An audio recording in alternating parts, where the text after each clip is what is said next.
In a world where one decision can mean the difference between life and death, there was one character who could have changed everything. Paul Jesus Rovia, the martial arts master who could take down walkers like they were bowling pins, the skilled scout who could have spotted the whispers before they became a nightmare. And let's be honest, the guy who made that beanie look way cooler than it had any right to be. But here's the thing, while we all remember Jesus as the ninja-like recruiter from Hilltop, what if I told you that his story could have gone in a completely different direction? A direction that would have changed not just Hilltop's fate, but the entire course of The Walking Dead? Instead of watching Gregory fumble his way through leadership like a walker trying to climb stairs, imagine if Jesus had stepped up to lead Hilltop from the beginning. No more hiding behind walls. No more bowing to Negan, no more, well, Gregory being Gregory. Today, we're diving deep into the apocalyptic rabbit hole to explore how this karate-chopping, beanie-wearing survivor could have transformed everything we know about TWD. And trust me, by the end of this video, you'll be asking yourself why things didn't actually happen this way. We'll explore alternative timelines, butterfly effects, and yes, we'll even talk about that time he dropkicked a walker while doing a backflip because, come on, how could we not? But first, let's start at the beginning. The moment everything could have changed, when Jesus first encountered Rick's group on that fateful supply run. Because sometimes the biggest changes in history start with the smallest moments. Gregory's leadership at Hilltop was like a walker trying to perform brain surgery, messy, painful to watch, and ultimately disastrous. But what if the community had a leader who actually knew what he was doing? Let's paint a picture of Hilltop under Jesus' leadership. First off, no more hiding the truth about the saviors from the residents. Jesus knew from the start what Negan and his group were capable of, but unlike Gregory, he wouldn't have kept his people in the dark. Think about it, Jesus had everything a leader needed: combat skills, diplomatic abilities, and most importantly, he actually cared about people. While Gregory was busy polishing his ego and memorizing the names of wines he'd never drink again, Jesus was out there, understanding the threats, building relationships, and actually keeping people alive.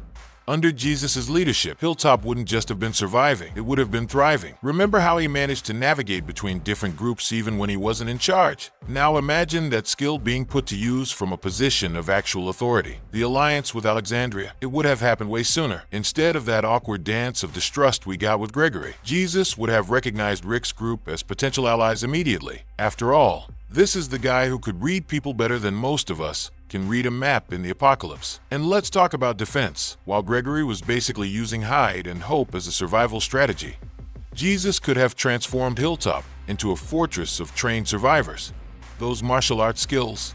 Yeah, imagine an entire community learning to defend themselves like that. The saviors wouldn't have known what hit them, but perhaps the biggest change would have been in morale. You see, Gregory led through fear. Fear of the saviors, fear of losing power, fear of basically everything. Jesus, he would have led through example, the same way he inspired others throughout the series. He could have built a community of confident, capable survivors instead of scared farmers hiding behind walls. And when the saviors came knocking, well, instead of immediately rolling over like Gregory did, Jesus would have had a plan, a real plan. Not just let's give them half our stuff and hope they don't kill us. The kind of plan that comes from someone who can actually think 3 steps ahead without tripping over their own feet. You know what's better than facing a baseball bat-wielding psychopath alone? Having friends. And if there's one thing Jesus understood better than anyone else, it was the power of alliances. Remember how long it took for the communities to finally work together? It was like trying to get walkers to form a book club. But Jesus, he was the original post-apocalyptic networker. While everyone else was busy building walls, he was building bridges. First, let's be real about something. Jesus knew about the kingdom way before anyone else. He was basically keeping the world's biggest secret community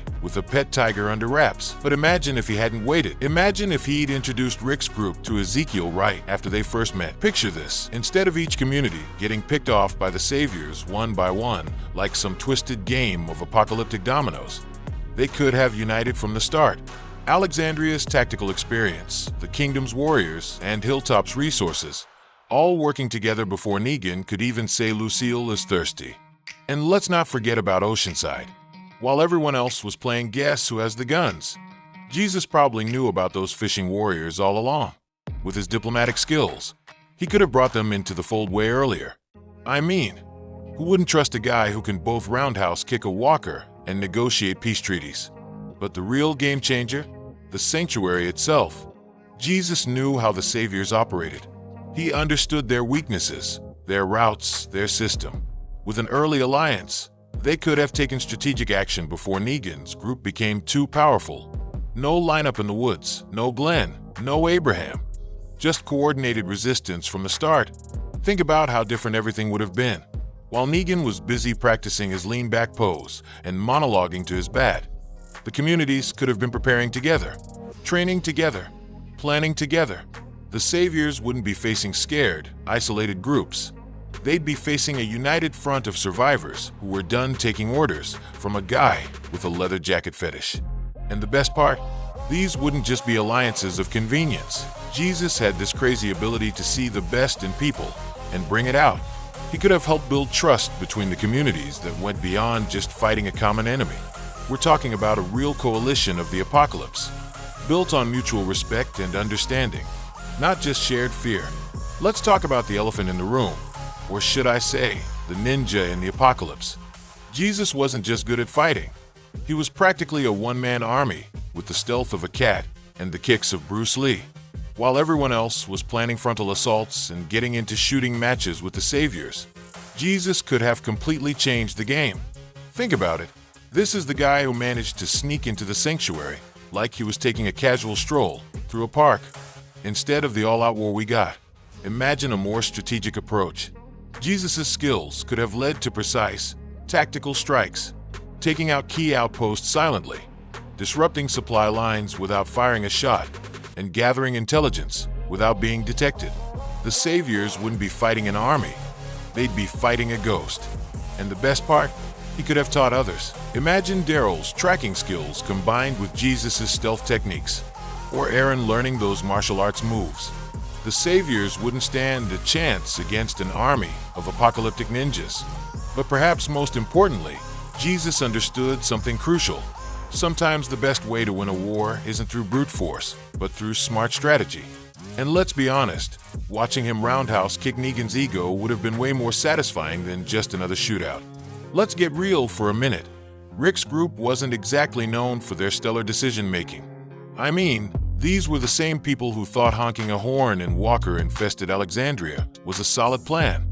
But what if they had Jesus' wisdom from the start? First off, let's talk about trust issues.